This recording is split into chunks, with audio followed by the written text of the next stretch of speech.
ഇന്ന് കുറച്ച് പേര് സംശയത്തിലുള്ള മറുപടി ആയിട്ടാണ് കേട്ടോ വന്നിട്ടുള്ളത്.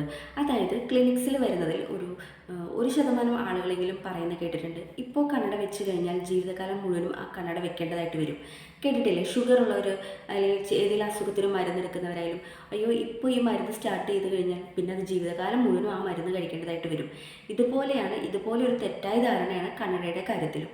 കണ്ണട വെച്ച് കഴിഞ്ഞാൽ നമുക്ക് ആവശ്യമായിട്ടുള്ള ഒരു പവറാണ് നിങ്ങളുടെ കയ്യിലുള്ളതെങ്കിൽ, ആ പവറിലുള്ളൊരു കണ്ണടയാണ് നിങ്ങളുടെ കയ്യിലുള്ളതെങ്കിൽ ആ കണ്ണട കൊണ്ട് വ്യക്തമായ കാഴ്ച കൂട്ടാൻ മാത്രമേ സഹായിക്കുകയുള്ളൂ. അല്ലാതെ ഒരിക്കലും ഒരു കണ്ണട വെച്ചതുകൊണ്ട് നമുക്ക് പവർ കൂടില്ല. പവർ കൂടാനുള്ള സാഹചര്യങ്ങൾ വരുന്നത് നമ്മുടെ കണ്ണ് വളരുന്ന ഒരു സമയത്താണ് കണ്ണട വെക്കുന്നതെങ്കിൽ, അതായത് കുട്ടികളിലാണെങ്കിലും യുവാക്കളിലാണെങ്കിലും കണ്ണ് ഗ്രോ ചെയ്യുന്ന ഒരു കാലഘട്ടത്തിലാണെങ്കിൽ കണ്ണിൻ്റെ അകത്തൊരു പവറിൽ വ്യത്യാസം വരുമ്പോൾ ഓട്ടോമാറ്റിക്കായിട്ടും നമ്മുടെ കണ്ണടയിലെ പവറിലും വ്യത്യാസം വരും.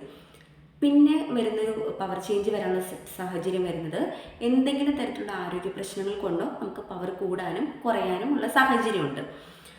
അല്ലാതെ ഒരു കൃത്യമായ അളവിലുള്ള കണ്ണട വെക്കുന്ന ഒരാൾക്ക് ആ കണ്ണട വെക്കുന്നത് മൂലം പവർ കൂടില്ല. ഇതൊന്ന് ഓർമ്മയിൽ വെക്കണം കേട്ടോ.